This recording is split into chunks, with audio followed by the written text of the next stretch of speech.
반갑습니다. 한문에 충실하자 한문충입니다. 이번 시간에는 교과서 진도를 조금 나가볼 거예요. 자, 그래서 교과서 62페이지를 펴주시고요. 8단원 진도를 나가보도록 하겠습니다. 이번 8단원에서 배울 이야기는 속담 그리고 격언 같은 이야기들을 배워볼 텐데 속담과 격언에 대해서 배워볼 건데요.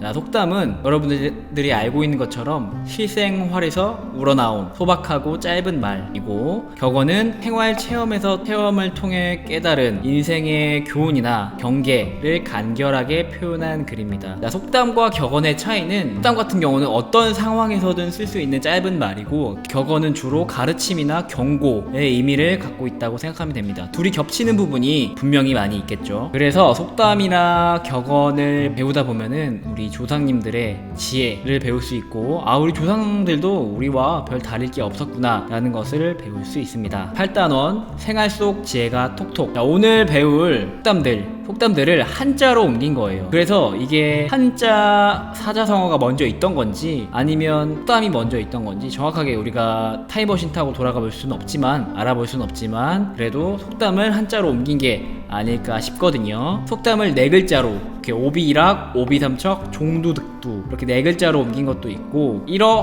혼전천, 내언불미, 거언함의 이런 것처럼 네 글자가 아니더라도 문장 형태로 한자로 옮긴 형태가 있습니다. 자, 첫 번째 오비일학. 자, 한자부터 살펴볼까요? 한자는 까마귀오, 우리가 검은색 새 알죠? 검은색 까마귀, 그리고 날비, 그리고 여러분들 우리 사자성어라던가 속담 같은 경우 네 글자로 됐을 경우는 두 글자 띄어서 해석을 해주면 편합니다. 자, 까마귀 오자, 날비자, 비행하다 할 때 비자죠. 자, 까마귀가 날다. 그 다음 배리자예요. 배, 우리가 그 과일 배자 알죠? 배리자와 떨어질 락, 추락하다, 낙하하다 할 때 그 락자예요.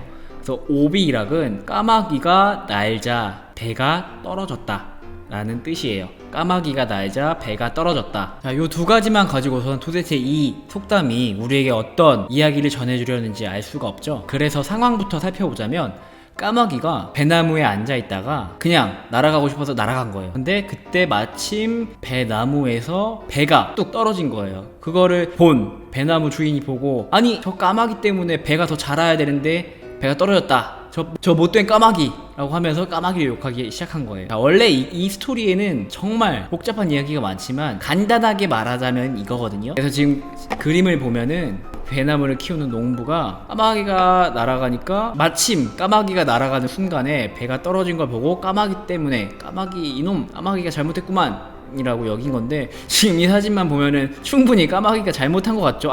누가 봐도 이건 까마귀가 잘못했네. 근데 이런 거 말고 지금은 그림이 좀 이상한데, 까마귀 한 요쯤 앉아있다가 여기쯤 앉아있다가 날아간 거예요. 그래가지고 배가 떨어졌는데, 아무 상관없는 두 가지의 사건이 어떻게 같은 상황, 같은 시간에 있다 보니까 오해를 받게 된 상황을 말해요. 그래서 오비락은 서로 관계없는 일이 같은 장소 또는 동시에 일어나서 오해를 받게 된 상황을 말합니다. 자, 상황을 통해서 한 번 더 자세하게 알아봅시다. 자, 두 명의 학생이 있어요. 길을 지나가고 있었습니다. 길을 지나가고 있는데 한 명이 낙서 중이에요. 바보라고 지금 낙서하고 있었네. 근데 딱 보고 놀랐어. 화들짝. 왜 나를 보고 도망가지? 뭔 일이야? 자, 그랬더니 어떤 아저씨가 와가지고, 이 녀석 내가 낙서 지우느라고 얼마나 힘이 들었는지 알아? 하면서 꿀밤을 지금 막 귀때기를 잡은 다음에 꿀밤 때리려고 그러죠. 이 무서운 아저씨.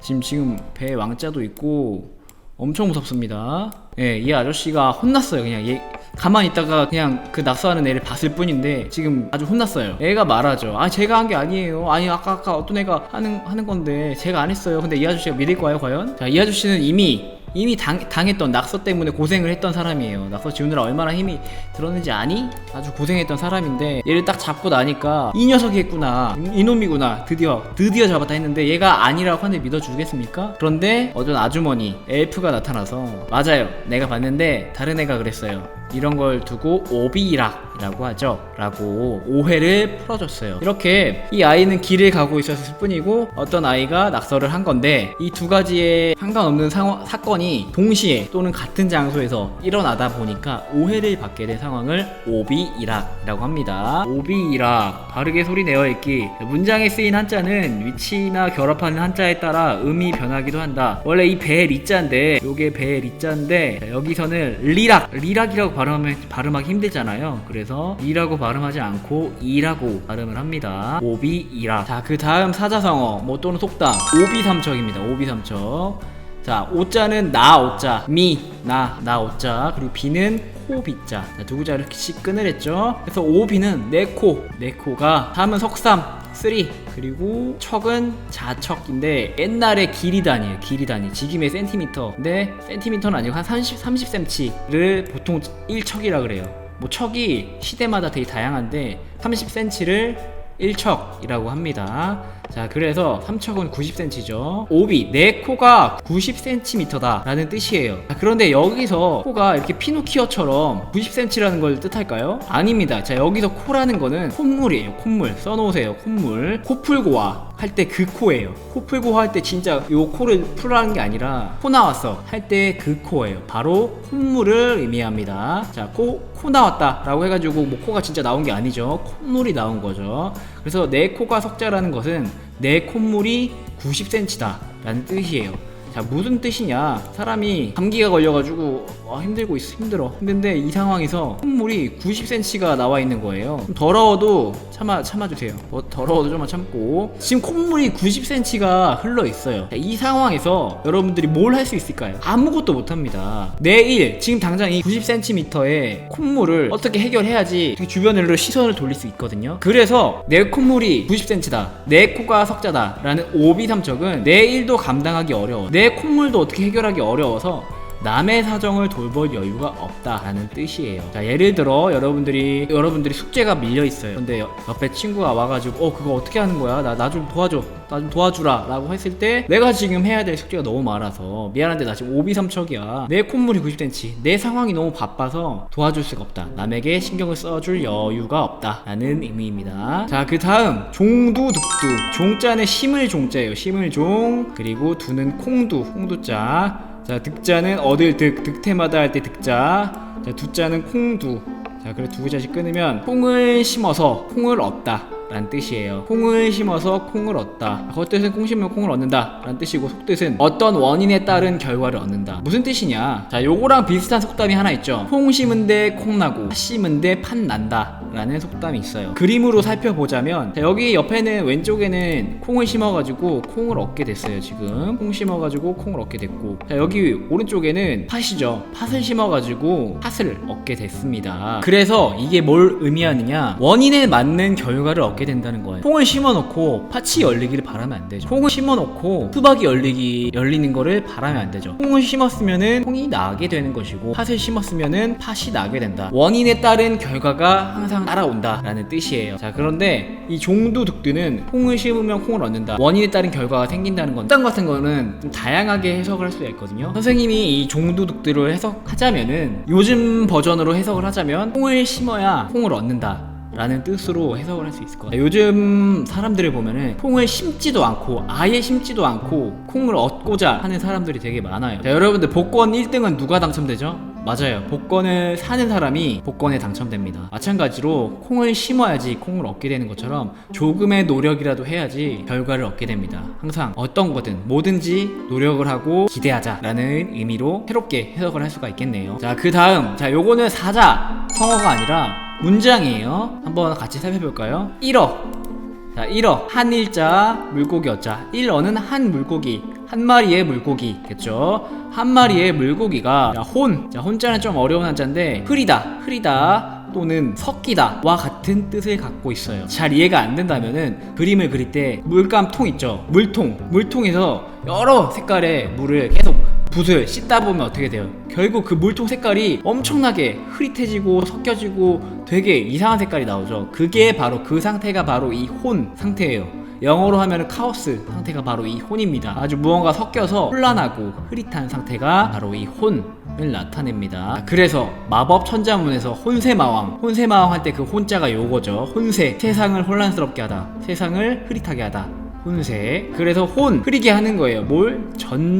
전자는 모든, 온 뭐 이런 뜻이고, 천은 내천자, 개울가, 개울 천자예요. 그래서 한 마리가 흐린다. 뭘 흐리냐? 전천, 온 개천을 흐린다 라고 해석할 수 있겠네요. 간단하게 말하자면 물고기 한 마리가 물 흐린다 라고 해석을 할 수도 있고, 비슷한 속담에서는 미꾸라지라는 구체적인 물고기를 가져와서 비유를 하곤 합니다. 근데 왜냐면은 실제로 미꾸라지가 이 논이라던가 고여있는 개울에 많이 사는데, 이 미꾸라지가 진짜 빠르거든요. 꼬리를 엄청나게 흔들면서 움직이기 때문에 미꾸라지를 잡으려고 시도하면은 미꾸라지가 되게 꼬리를 흔들면서 도망가면은 그 물이 다 흐릿해지고 진흙탕이 되어버립니다. 근데 그거를 이제 비유해서 어떤 좋지 못한 행동을 한 사람이 행동이 사회 전체에 나쁜 영향을 미친다라는 속뜻을 갖게 됐습니다. 자, 요즘 같은 상황에 많이 쓸 수 있는 말이죠. 요즘같이 코로나가 만연한 상황에서 마스크도 쓰지 않고 사람 많은 곳에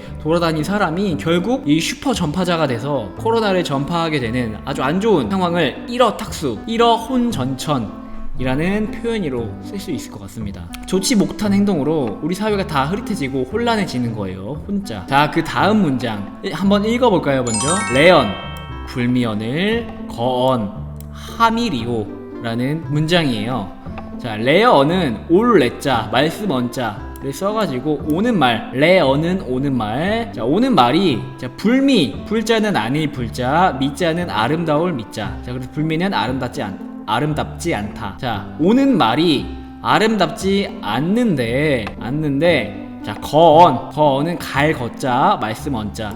그래서 거언은 가는 말. 자, 오는 말이 아름답지 않은데 거언 가는 말이 하자는 어찌란 뜻이 어찌 하자인데, 사실은 한문에서 요 하자는 좀 사기적인 용법이에요. 왜냐면 어찌 무엇도 되고 왜도 되고 why 무엇도 되고 왜도 되고 어디도 되고 누구도 되고 언제도 되기 때문에 거의 다 무언가를 물어볼 때 거의 다 쓰이는 표현입니다. 이 하자. 가는 말이 어찌 아름다울까 라는 뜻입니다. 다시 처음부터. 오는 말이 아름답지 않는데 가는 말이 어찌 아름답겠는가 라는 뜻이에요. 오는 말. 자, 이런 표현은 우리가 자주 쓰는 표현이죠. 속담으로 가는 말이 고와야 오는 말이 곱다 라는 뜻인데, 여러분들이 남한테 안 좋은 말을 했어요. 안 좋은 말을 했으면 남이 여러분한테 좋은 말을 하겠습니까? 정말 좋은 말 하기 힘듭니다. 그래서 내가 좋은 말을 듣고 싶으면 남한테도 좋은 말을 해주어야 한다. 좋은 말이든 행동이든 좋게 해주어야 나도 좋은 대접을 받을 수 있다 라는 뜻입니다. 자, 물론 여러분들 남한테 좋은 말만 하지 않아도 돼요. 뭐 비판을 할 수 있겠지만 내가 남을 비판했을 때에는 나도 그한테서 비판받을 수 있다 라는 의미겠죠. 내가 남에게 말이나 행동을 좋게 해야 남도 나에게 좋게 한다 라는 뜻입니다. 자, 이 외에도 한자로 옮긴 속담이 몇 개 더 있는데, 등하불명. 자, 등자는 등잔 등자, 등불 알죠? 등불. 자, 등불 아래. 등하는 등불 아래예요. 등불 아래가 명자는 밝을 명자죠. 밝지 않다. 등잔 밑이 어둡다는 뜻으로 가까이에 있는 물건이나 사람을 잘 찾지 못하면 이르는 말. 자, 여러분들 지금 보면은 여기 주변이 어때요? 여기 주변이. 자, 여기 주변이 어둡죠? 보면은 등잔 밑이 어두울 수밖에 없어요. 왜냐면 빛이 직선으로 나가는데 직선으로 닿지 않는 부분이기 때문에 어두울 수밖에 없습니다. 자, 어떨 때 쓰는 표현이냐면, 선생님이 한 번은 출근을 하는데 이제 이 노래를 들으면서 출근을 하려고 블루투스 이어폰을 찾는데 뚜껑을 열어보니까 이어폰이 없어요. 아니, 그 이어폰 통에 이어폰이 없으니까 내가 온갖 집안을 다 뒤졌습니다. 출근해야 되는데. 자, 그래가지고 한 20분 정도가 늦었던 적이 있는데 결국에 어디 있었냐면은 제 귀에 있었어요. 제 귀에 꽂고서 블루투스 이어폰 어디 갔는지를 찾고 있었던 거예요. 그러니까 가까이에 있는 물건을 오히려 더 찾기가 힘들다 라는 거죠. 예를 들어 숨바꼭질 할 때 바로 앞에 숨으면 잘 찾지 못하는 그 허점을 노리는 것처럼 그런 거. 자, 그 다음 5월 비상. 5월은 5월이고, 비는 날비자, 상자는 서리상자. 5월에 서리가 내린다, 서리가 날린다 라는 뜻이에요. 5월에 서리가 날린다. 여자가 한을 품으면 5, 6월에도 서리가 낀다 라는 말 들어봤죠. 무서운 말이에요. 요즘에는 잘 안 쓰는 말인데 요런 속담을 한자로 옮겼다. 자, 마찬가지로 우이독경. 자, 우는 소우, 이는 귀이, 소의 귀 에다가 독경, 읽을 독, 경전 경자, 뭐 성경이라던가 타서삼경 할 때 경자예요. 자, 소 귀에다가 경전을 읽는다. 여러분, 경전은 정말 어려운 이야기들이 많아요. 인간한테 얘기해도 어려운 이야기를 소한테 가가지고 소 귀에다 대고 경전을 읊어봐요. 성경이든 뭐 논어, 맹자, 뭐 아니면은 뭐 호란이든 간에 불교의 무슨 팔만대장경을 소 귀에다 갖다가 읽어봐요. 어떻게 돼요? 알아듣질 못합니다. 무슨 뜻이냐? 쇠 귀의 경읽기라는 뜻으로 아무리 열심히 가르치고 일러주어도 그 듣는 사람의 수준이 낮아서 알아듣지 못함, 알아먹지를 못한다 라는 의미입니다. 오늘 수업은 여기까지. 다음에 봐요.